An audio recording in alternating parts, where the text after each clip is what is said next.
Listo, mis amores, buenos días. Vamos a dar inicio a la clase con los 25 estudiantes que hay. Eh, de, bueno, digamos que para iniciar quisiera hacer una aclaración y es que lengua castellana y plan lector son la misma asignatura. A pesar de que están separadas y que lo dictamos dos profesores diferentes, recuerden que plan lector hace parte de los propósitos o hace parte de los aprendizajes de lengua castellana. Es decir, que yo le paso mis notas al profesor Jorge y el profesor Jorge las fusiona con las de lengua castellana. Las notas de ustedes este periodo, en su gran mayoría, fueron pésimas. Pésimas. Tenía niños con solo unos. Yo les saqué 7 notas, chicos. Y fueron solo, habían niños que tenían uno, uno, uno, uno, uno, uno. O sea, no hicieron absolutamente nada. Según lo que el profe Jorge me contaba, una gran pérdida de 9,5. Como 20 y pico estudiantes se han perdido. No sé, creo que al final quedaron como 10. Según lo que él me dijo, eran muchísimos estudiantes, casi la mitad del curso. Yo no quiero decir que sea solamente porque no hacen nada en plan lector, pero plan lector ayuda mucho, hijos. Así que pilas, pilas porque ustedes toman esta clase como costura, toman esta clase como relajadamente, de forma muy fresca y pues yo quiero contarles que lengua castellana se puede ver afectada o puede que plan lector le ayude. Si de pronto tiene notas muy bajitas en lengua castellana y tiene buenas notas en plan lector le sube. Así que chicos, ojo, ojo. Hasta hoy hay plazo de terminar de hacer el cuestionario que aparece en Moodle. Esa es la primera nota del tercer periodo. Y ya hoy empezamos con el libro Crimen y Castigo de Fyodor Dostoyevsky. Estoy tratando de entrar a la virtual Semit, pero no me deja. Yo ya les dejé, yo ya puse el separador necesito que hagan el separador del tercer periodo y que por favor hagan la biografía de Fyodor Dostoyevsky en su, en su carpeta. ¿Listo, chicos?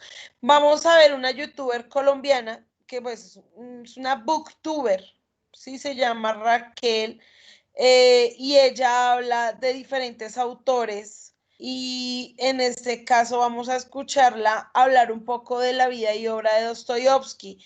El libro Crimen y Castigo también ya lo puse en PDF en el Moodle, pues para los que no lo tienen. ¿Listo, chicos? Entonces vamos a escuchar la intervención de nuestra booktuber Raquel. Ya les voy a mostrar. Para mirar vida y obra de Dostoyevsky, ¿listo? Entonces vamos así.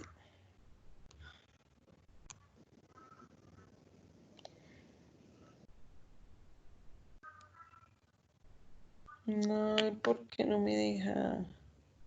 Esperen, esperen, esperen, esperen, esperen. Listo. Entonces quiero que escuchemos un poquito sobre la vida y obra de Fyodor Dostoyevsky.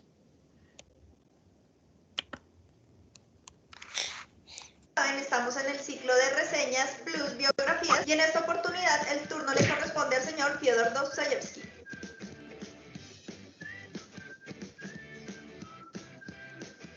Primero que todo quería decirles, de pronto ustedes han buscado a este señor en Wikipedia, en Google, bueno, en miles de buscadores y en muchas páginas. Y ven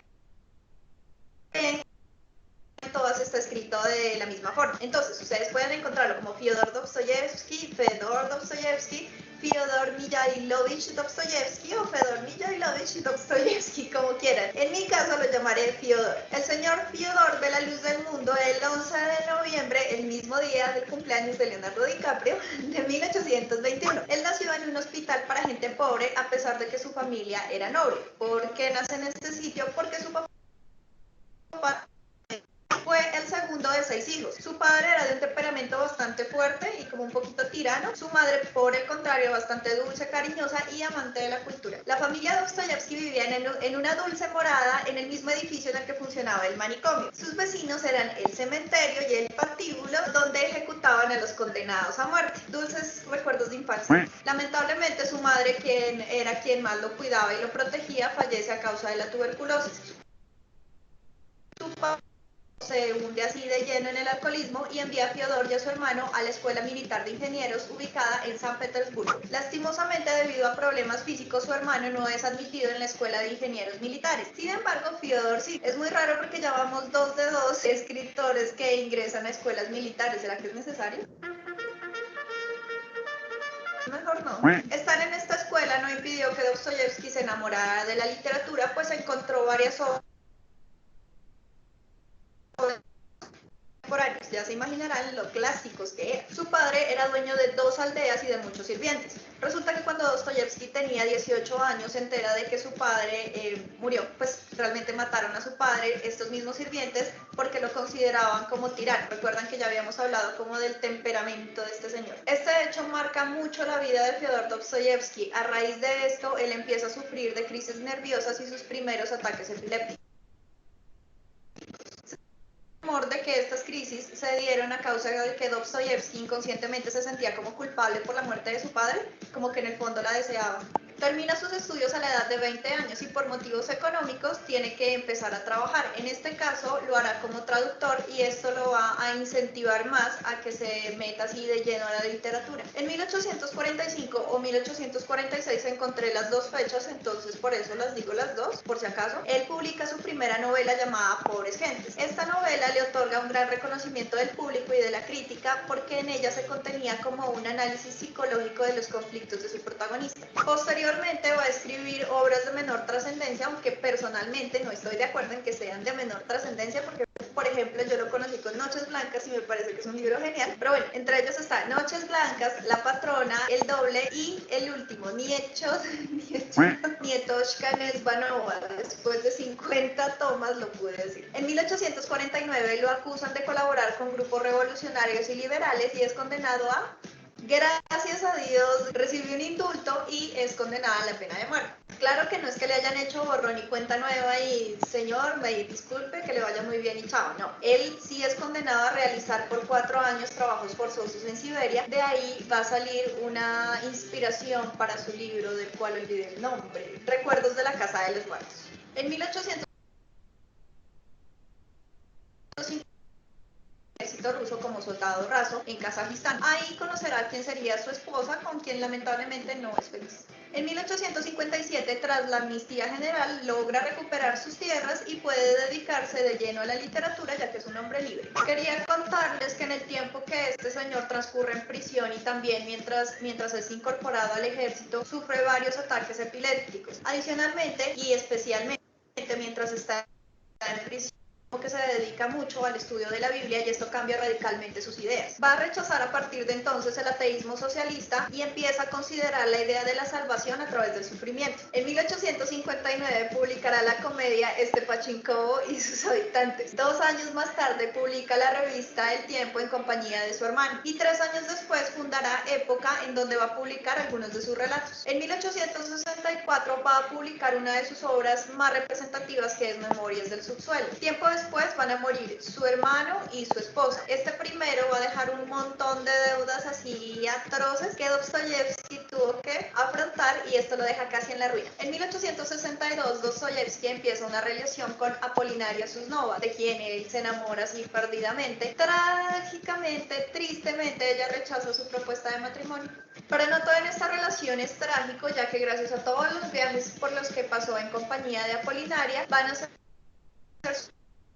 de invierno sobre impresiones de verano. Dostoyevsky tenía una gran atracción hacia el juego, en este caso uno en especial llamado hobby. Ahora, si unimos sus deudas de juego más las deudas que dejó su hermano, pues vamos a encontrar un Dostoyevsky totalmente quebrado. Cosa curiosa, resulta que como él estaba en esta situación tan precaria, se comprometió con un editor a entregarle una novela antes de un año. Ustedes saben lo que es escribir una novela en un año y en ese tiempo es muy difícil. Resulta que le dijo, si yo no le entrego antes de un año esta novela, yo le cedo todo el derecho de mis publicaciones. Eso sí, como la obra El Jugador, quién sabe de dónde sacaría la inspiración para escribirlo, ve la luz en el año de 1866, tan solo 2 meses antes de que se le cumpliera el plazo de un año. Finalmente se casará con Anna Shirkina, con quien sí será muy feliz y tendrá 3 hijos, Sofía, Lyubov y Fyodor. Con su esposa Ana van a viajar por toda Europa escapando de sus acreedores, porque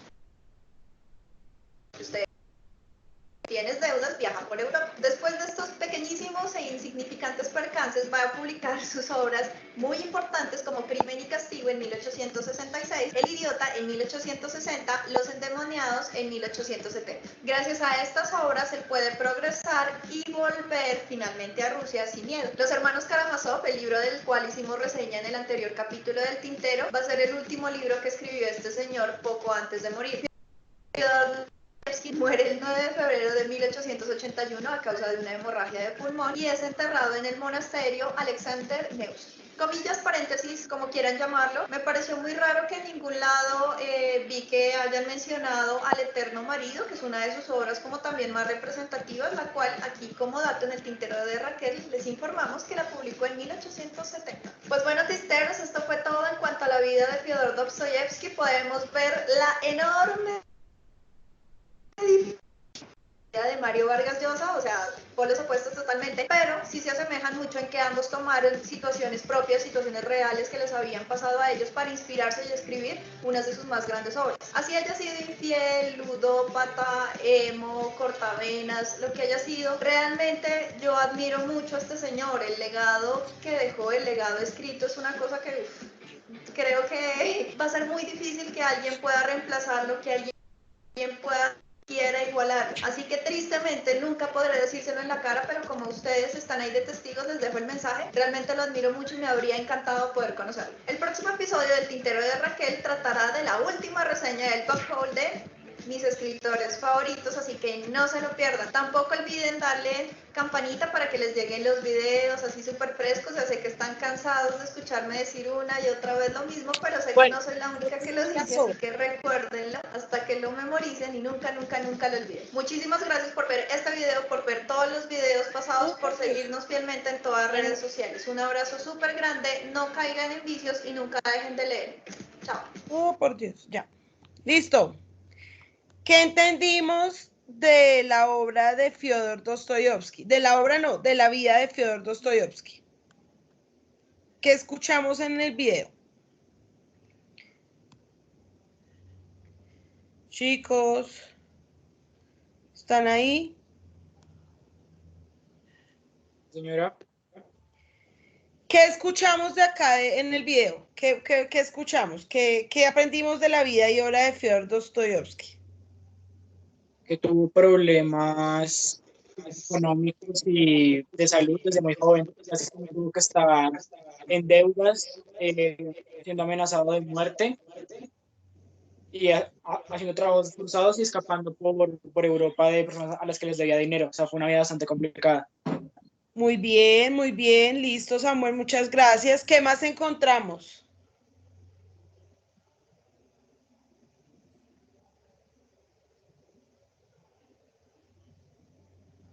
Chicos. Que él escribió varios libros y la mayoría se basaban en historias que él vivía en su vida diaria.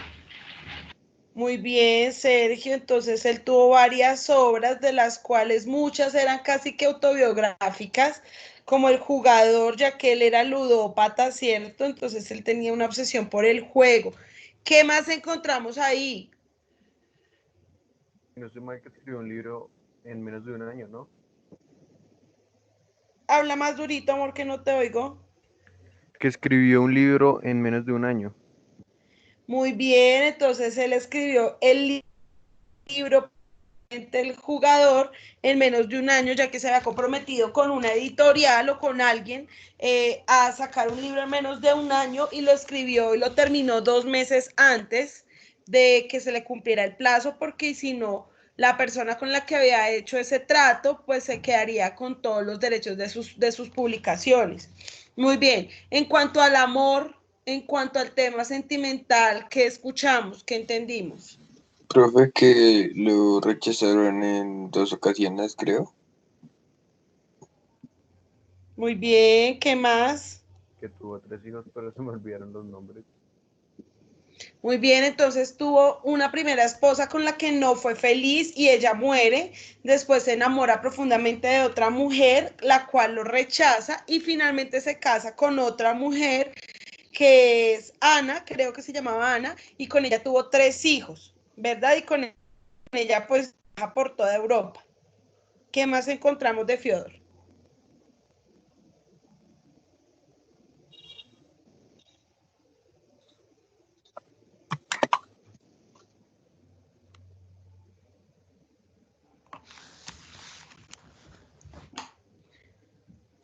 Listo, bueno, vamos a dejar entonces hasta ahí. Yo le subí, no sé, Moodle no está sirviendo. ¿Alguno de ustedes pudo entrar ya? Yo estoy Yo ya lo tengo intentando entrar abierto, y no profe. me... Tú lo tienes abierto, es que a mí no me deja entrar. Toca en la pestaña de plan lector. Ok, ahí estás viendo el PDF. Sí, señora, creo que es Crimen y Castigo. Sí. Listo. Ese es el libro que nosotros vamos a leer. Yo les subí el PDF porque pues entiendo que muchos de ustedes no lo tienen y pues hemos sido afortunados porque estos libros se encuentran en PDF, no como otros libros. Vamos a ver una pequeña reseña de lo que significa Crimen y Castigo de Fyodor Dostoyevsky. Ya conocemos de dónde era Fyodor. ¿Alguien se acuerda? La verdad no, señora. ¿Alguien que se acuerde o que lo busque rápidamente? Ruso, Era creo, europeo, pero ¿no? ¿de dónde? Era ruso. Muy bien, él era de Rusia. Pues es que el apellido como que lo es muy fácil identificarlo, ¿no? Entonces vamos a mirar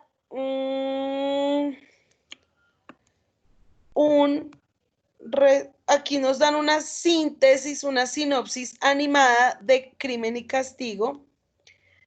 Entonces lo voy a poner en este momento.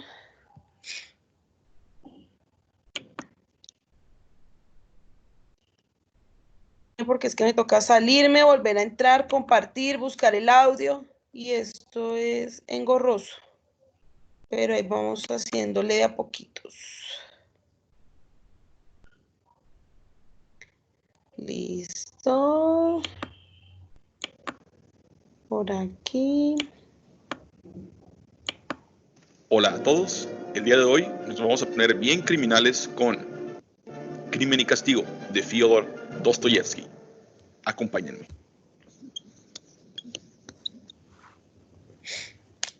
La historia comienza con uno de los personajes literarios más polémicos de la literatura. Este es Raskolnikov, pero a él le gustan que le digan Rodia. Rodia es un estudiante universitario de San Petersburgo que tenía muchos problemas económicos. Por alguna razón, Rodia está contemplando cometer un crimen, pero no sabe con exactitud el crimen que va a cometer. Sale de su casa y se dirige a la casa de una vieja avara usurera llamada Elena Ivanovna, con la intención de pedirle un préstamo para comprar un reloj. Al siguiente día se mete a una taberna y escucha a un estudiante diciendo que este mundo sería mejor si esa vieja usurera estuviera muerta, puesto que se aprovecha de los pobres y abusa de su hermana Lisbeta. Esa misma noche, mientras caminaba por la calle, se entera de que la vieja usurera estará sola en su apartamento el día siguiente. Ese día toma un hacha, va a la casa de la vieja usurera y ¡pum! Que la mata a sangre fría. Y justo cuando se encontraba husmeando el dormitorio en busca de dinero, entra la hermana Lisbeta y como no puede haber testigos en el crimen que cometió, ¡pum! Mata también a la hermana y Rodia logra escapar antes que llegue la policía. Pasan varios días y Raskolnikov vive agobiado con delirio de persecución y pesadillas a causa de su crimen. Y un día le llega la noticia con el nombre de Porfirio Petrov hacerle preguntas. Lo que no sabe Raskolnikov es que la cita a la estación de policía no es relacionada con los homicidios que él cometió, sino que la casera quiere cobrarle el dinero que debe del alquiler. Por un momento Rodia piensa en confesar su crimen, pero no lo hace. Por casualidad el detective le menciona el homicidio de la vieja usurera y Rodia De los nervios se desmaya. El delirio de persecución de Rodia se sale de control y comienza a afectarse, sufriendo de insomnio por la tensión nerviosa que esto le ocasiona. Para calmar su alma de tanto tormento, busca consuelo a manos de una joven llamada Sonia Marmeladora. Sonia, aunque una prostituta, está llena de virtudes cristianas y solo se conduce en la profesión por la pobreza de su familia. Un día Rodia, mientras pasaba tiempo con Sonia, le obliga a leer la historia bíblica de Lázaro para reconfortar su alma. Mientras la novela avanza, Raskolnikov se presenta con el detective Porfirio, quien empieza a sospechar de que él es el asesino. Llega a esta conclusión tan solo viendo sus reacciones psicológicas, pero no tiene pruebas contundentes para culparlo. Conforme pasa el tiempo, Porfirio se vuelve cada vez más seguro de su culpabilidad, hasta que le pide que confiese su crimen, prometiéndole que de confesar su crimen, su condena se vería considerablemente aligerada. Y justo cuando está a punto de confesar, un hombre con el nombre de Nicolás Dementiev confiesa que él es el culpable del homicidio y por milagro. Sin embargo, los nervios de Raskolnikov comienzan a agotarse y él está luchando constantemente con la idea de confesar, aunque sabe que nunca puede ser verdaderamente condenado. Se dirige a Sonia por apoyo y finalmente le confiesa todo su crimen a ella. Rodia en este punto de la novela está completamente desgastado y Sonia, viendo su sufrimiento, lo empuja a confesar su crimen, diciéndole: ve a la primera esquina, saluda a la gente, besa la tierra que has mancillado con tu crimen. Soy un asesino. Así que Rodia hace exactamente eso. Ir a la plaza, se dejó caer de rodillas en el suelo y besó la tierra. Listo, hasta ahí llega. Porque no les voy a leer el final, obvio. Entonces, ¿qué tal les pareció esa introducción? Quiero que me digan. Se ve muy interesante.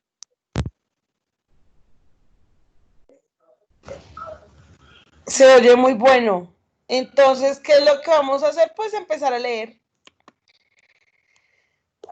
Yo tengo por acá mi PDF. Chicos, entonces, por favor, separador. Esa es la primera nota, ¿no? Separador, biografía del autor con foto o con el dibujo. A que diga Crimen y Castigo con un dibujo, o sea, como el nombre de la obra, ¿listo? Y esa es la primera nota para dentro de 8 días. Vamos a dar inicio a nuestra lectura, entonces espérenme un segundito. El libro se ve súper interesante, la historia es genial. Oh my God, pero solo necesita audio. Listo. Y vamos a hacer el deber de, pues es que este libro es más largo que el de María, pero pues lo ideal es que podamos alcanzar a leerlo, así nos toque dejar tareitas de lectura, ¿listo? Entonces dice Crimen y Castigo por Fyodor. Si ven que está escrito de diferentes formas, acá dice Fedor, el otro decía Fyodor Dostoyevsky. Entonces, no está, chucu. Listo, uy, esa letra tan gigante. Primera parte del texto, dice así. Una tarde extremadamente calurosa de principios de julio, como esta, un joven salió de la reducida habitación que tenía alquilada en la callejuela de la S.I. Con paso lento e indeciso se dirigió al puente K. Había tenido la suerte de no encontrarse con su patrona en la escalera. Su cuartucho se hallaba bajo el tejado de un gran edificio de 5 pisos. Parecía, en cuanto a la patrona que le había alquilado el cuarto con servicio y pensión, ocupaba un departamento del piso de abajo, de modo que nuestro joven cada vez que salía se veía obligado a pasar por delante de la puerta de la cocina que daba a la escalera y estaba casi siempre abierta de par en par. En esos momentos experimentaba invariablemente una sensación ingrata de vago temor que la humillaba y daba a su semblante una expresión sombría. Debía una cantidad considerable a la patrona y por eso temía encontrarse con ella. No es que fuera un cobarde ni un hombre abatido por la vida. Por el contrario, se hallaba desde hacía algún tiempo en un estado de irritación. de tensión incesante que rayaba en la hipocondría. Se había habituado a vivir tan encerrado en sí mismo, tan aislado, que no solo podía encontrarse con su patrona, sino que rehuía toda relación con sus semejantes. La pobreza le abrumaba. Sin embargo, últimamente esta miseria había dejado de ser para él un sufrimiento. El joven había renunciado a todas sus ocupaciones diarias y a todo trabajo. En el fondo se mofaba de la patrona y de todas las intenciones que pudiera abrigar contra él, pero detenerse en la escalera para oír sandeces y vulgaridades, recriminaciones, quejas, amenazas y tener que contestar con evasivas, excusas, embustes. No más valía deslizarse por la escalera como un gato para pasar inadvertido y desaparecer. Aquella tarde, el temor que experimentaba ante la idea de encontrarse con su acreedora se llenó de asombro cuando se vio en la calle. Que me inquietan semejantes menudencias cuando tengo un proyecto de negocio tan audaz, pensó con una sonrisa extraña. Sí, lo tiene todo al alcance de la mano y, como buen holgazán, deja que todo pase ante sus mismas narices. Esto ya es un axioma. Es chocante que lo que más temor inspira a los hombres sea aquello que les aparta de sus costumbres. Sí, eso es lo que más los altera, pero esto ya es demasiado divagar. Mientras divago, no hago nada. Y también podría decir que no hacer nada es lo que me lleva a divagar. Hace ya un mes que tengo la mismo de pasar días enteros echado en mi rincón. Tonterías, porque qué necesidad tengo yo de dar este paso. Soy verdaderamente capaz de hacer eso. Soy verdaderamente capaz de hacer eso. Es porque por lo menos lo he pensado en serio. De ningún modo, todo ha sido un juego de mi imaginación, una fantasía que me divierte. Un juego, sí, nada más que un juego. El calor era sofocante, el aire irrespirable, la multitud, la visión de los andamios, de la cal, de los ladrillos esparcidos por todas partes, ese hedor especial tan conocido por los peterburgueses que no disponen de medios para alquilar una casa en el campo. Todo esto aumentaba la tensión de los nervios, ya bastante excitados del joven. El insoportable olor de las tabernas, abundante de aquel barrio y los borrachos que a cada paso se tropezaban a pesar de ser día de trabajo completaban el lastimoso y horrible cuadro. Una expresión de amargo disgusto pasó por las finas facciones del joven. Era, dicho sea de paso, extraordinariamente bien parecido, de una talla que rebasaba la media, delgado y bien formado. Tenía el cabello negro y unos magníficos ojos oscuros. Pronto cayó en un profundo desvarío o me de embotamiento y prosiguió su camino sin ver, o más exactamente, sin querer ver nada de lo que le rodeaba. De tarde en tarde musitaba unas palabras confusas, cediendo a aquella costumbre de monologar que había reconocido hace unos instantes. Se daba cuenta de que las ideas se le embrollaban y a veces en el cerebro, y de que estaba sumamente débil. Iba tan miserablemente vestido que nadie en su lugar, ni siquiera un viejo vagabundo, se habría atrevido a salir a la calle en pleno día con semejantes andrajos. Bien, es verdad que este espectáculo era corriente en el barrio que nuestro joven habitaba, la vecindad del mercado central, la multitud de obreros y artesanos amontonados en aquellos callejones y callejuelas del centro de Petersburgo, ponían en el cuadro tintes tan singulares que ni la figura más chocante podía llamar a nadie la atención. Por otra parte, se había apoderado de aquel hombre un desprecio tan feroz que hacía todo, que a pesar de su altivez natural, un tanto ingenua, exhibía sus harapos sin rubor alguno. Otra cosa habría sido si se hubiese encontrado con alguna persona conocida o algún viejo camarada, cosa que procuraba evitar.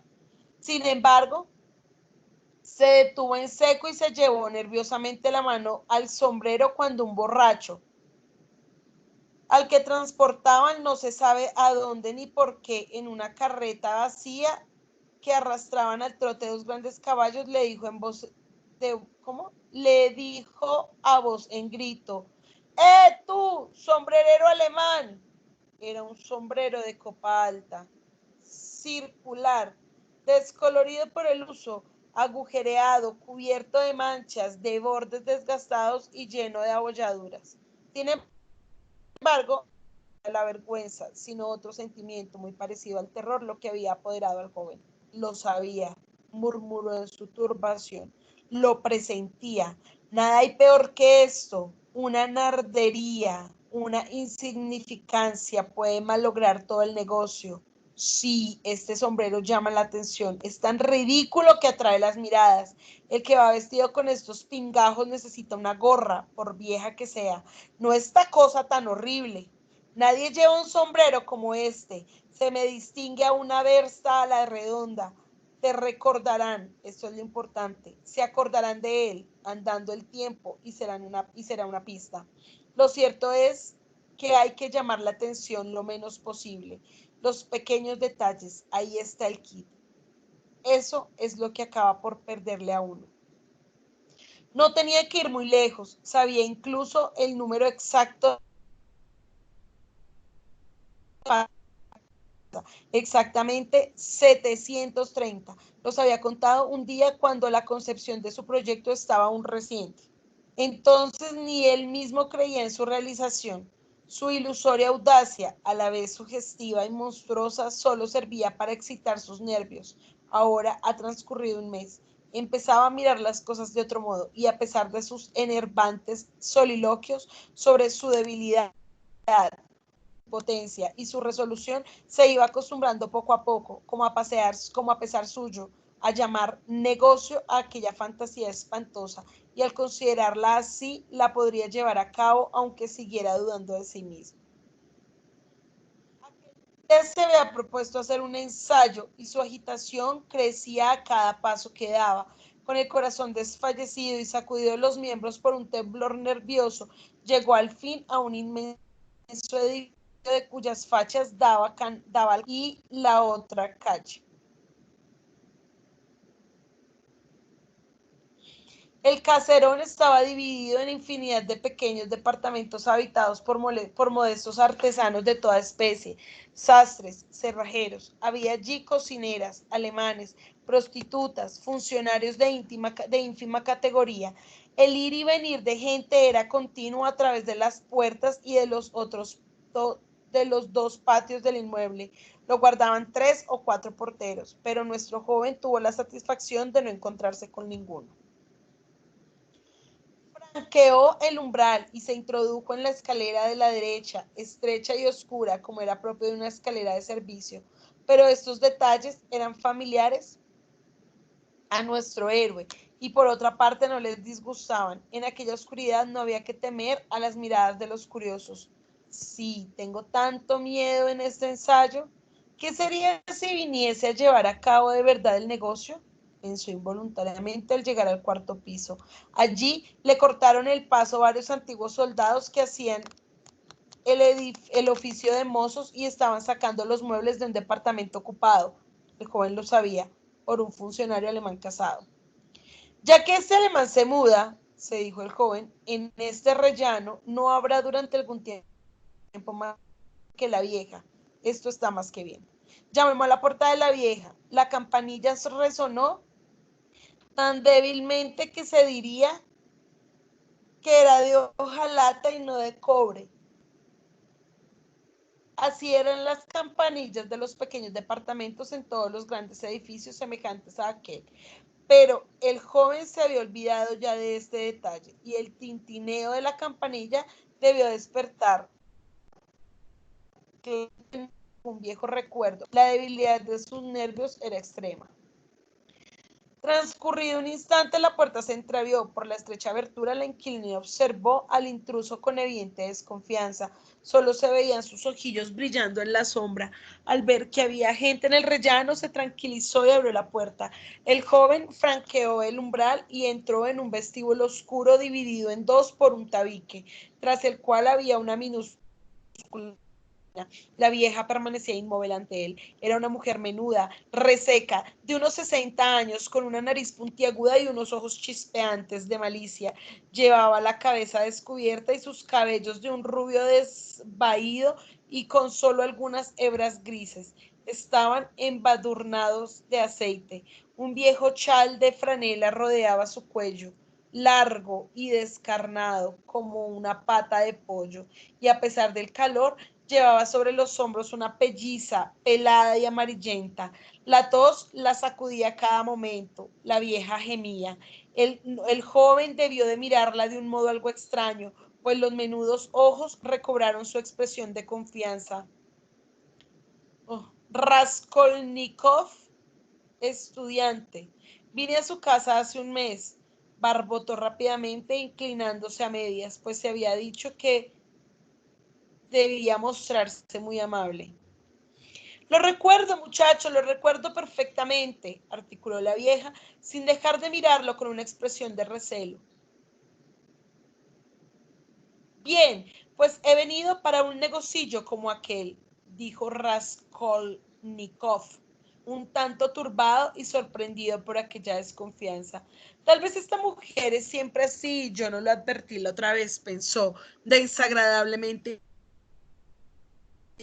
La no contestó, parecía reflexionar. Después indicó al visitante la puerta de su habitación mientras se apartaba para dejarle pasar. Entre, muchacho. La reducida habitación donde fue introducido el joven tenía las paredes revestidas de papel amarillo. Cortinas de muselina pendían de sus ventanas, adornadas con macetas de geranios. En aquel momento el sol poniente iluminaba la habitación. Entonces se dijo de súbito Raskolnikov, también seguramente lucirá un sol como este, y paseó una rápida mirada por toda la habitación para grabar hasta el menor detalle en su memoria, pero la pieza no tenía nada de particular. El mobiliario decrépito de madera clara que se componía de un sofá enorme, de respaldo curvado, una mesa ovalada colocada ante el sofá, un tocador con espejo, varias sillas adosadas a las paredes y 2 o 3 grabados sin ningún valor, que representaban señoritas alemanas, cada una con un pájaro en la mano. Eso era todo. En un rincón, ante una imagen, ardía una lamparilla. Todo resplandecía de limpieza. Esto es una obra de Lisbeth, pensó el joven. Nadie habría podido descubrir ni la menor partícula de polvo en todo el departamento.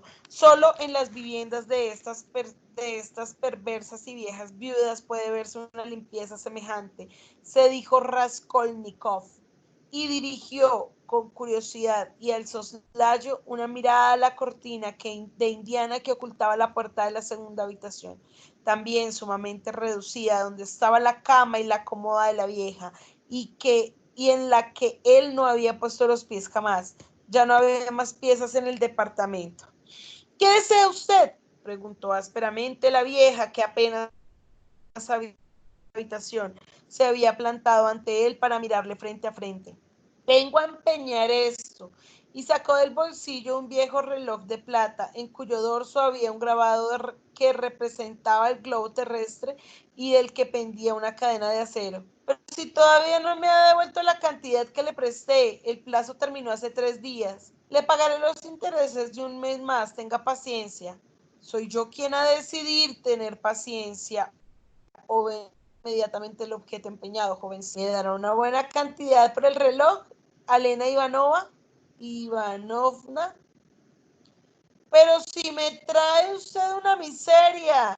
Este reloj no vale nada, mi buen amigo. La vez pasada le di 2 hermosos billetes por un anillo que podía obtenerse nuevo en una joyería por solo rublo y medio.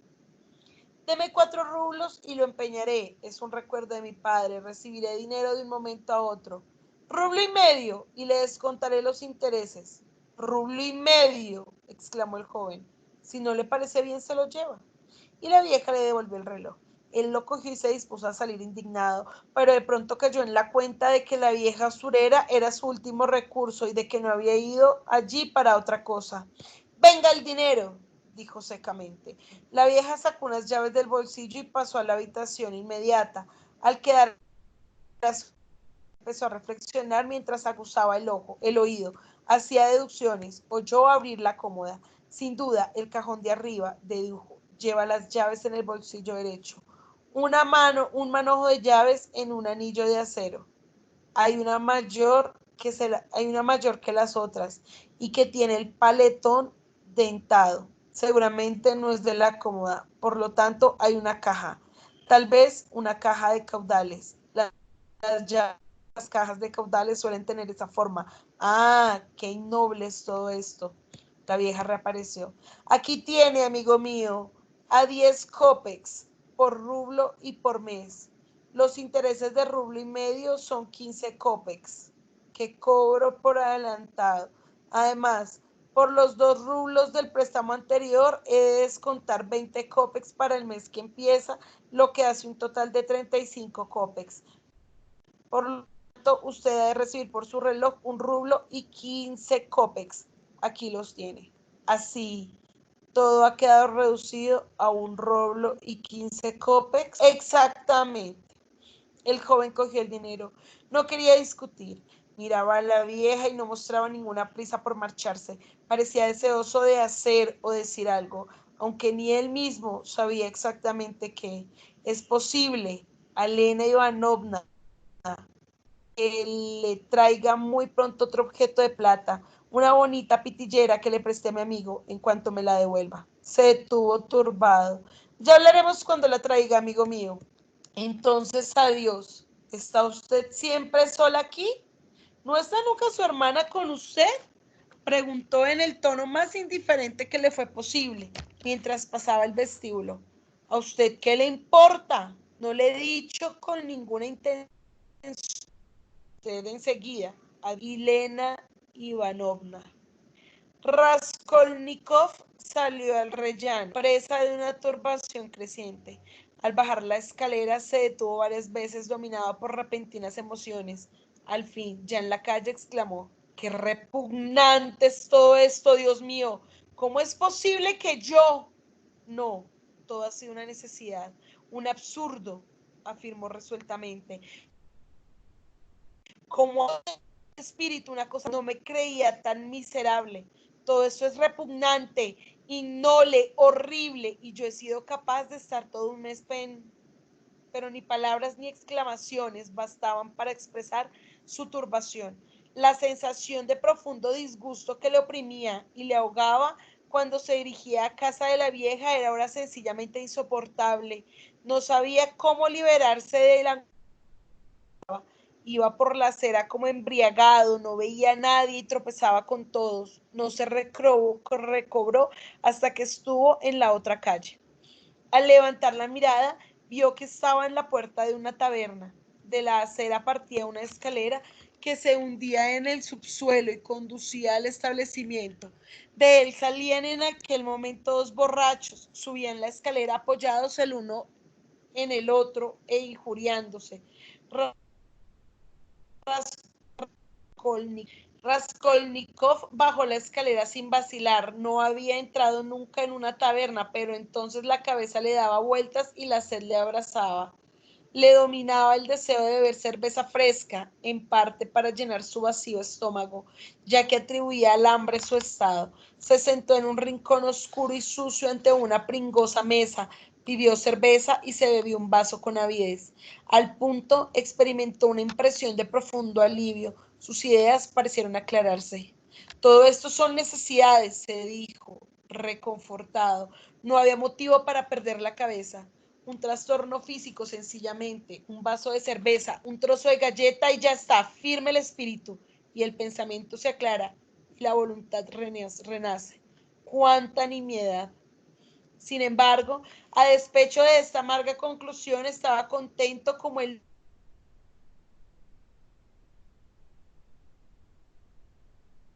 amistosa a las personas que le rodeaban, pero en lo más hondo de su ser presentía que su animación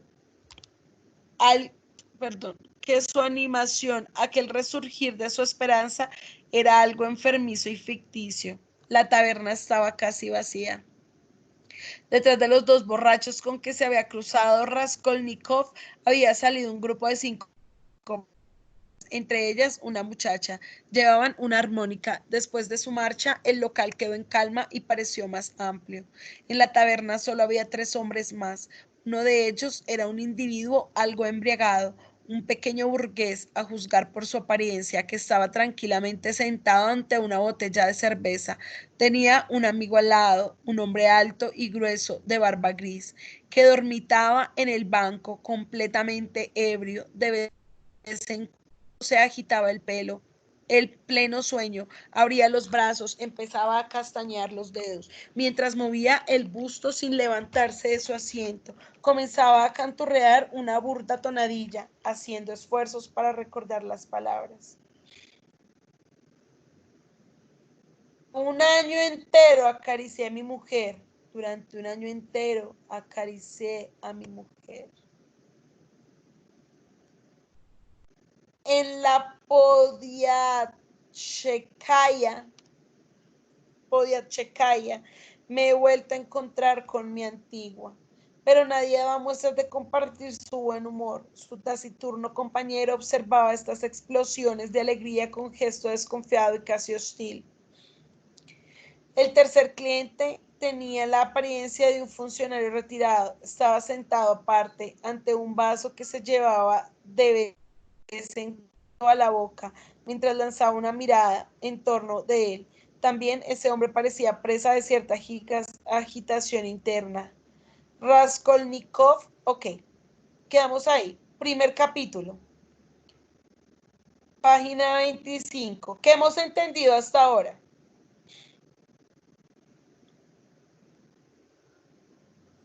Paula Jimena Sánchez. Ah, bueno, ¿quién está hablando? ¿Quién está hablando? Yo, Samuel Arandia. ¿Quién? Ah, Samuel. Samuel, cuéntame. Nos cuentan que el muchacho pasa por problemas económicos, básicamente no tiene trabajo, entonces va a empeñar lo último que tiene de valor, una mujer aparentemente muy desagradable, que, ¿cómo se llama? Bueno, entonces va, la señora le paga muy, pero muy poco por esto, y ya para calmarse un poco más, al parecer está planeando algo, pues según lo que tú nos contaste, debe ser un robo, pues por el video que nos mostraste ahorita, y pues se encuentra en la taberna analizando a los 3 sujetos que hay. Muy bien, listo. Entonces vemos que primero es un muchacho en una condición económica bastante precaria, ¿no? Vemos también que él ya pensión en la que vive, que es una pensión ruinosa y tiene una habitación horrible y la evita muchísimo porque ella todo el tiempo le está cobrando el tema de la renta. También observamos que él sale por la calle con sus harapos, muy mal vestido, y va donde una mujer que tiene aproximadamente unos 60 años para poder empeñarle un reloj que él tiene, es un reloj como de bolsillo que él tiene. Esta mujer le cobra los intereses de la deuda anterior que él tiene con ella, aparte le cobra los intereses del nuevo préstamo y pues él prácticamente queda sin nada de dinero. Él empieza a pensar cosas horribles y a interesarse por la mujer, pero pues dice que de pronto eso es producto del hambre que tiene, de la sed y de todas las circunstancias que está viviendo. Finalmente, eh, finalmente ingresa como a una cantina, una taberna, y escucha pues a un hombre que está borracho porque hablaba sobre la pérdida de su mujer y estaba ahí cantando un poco. También escucha, bueno, él empieza como a pensar en lo que quiere hacer y en esas cosas como en las que venía pensando en todo el camino y de alguna forma se recrimina por pensarlo. De pronto, teniendo en cuenta el video que nosotros vimos, ya estaba pensando en asesinar a la mujer. ¿Listo, mis amores?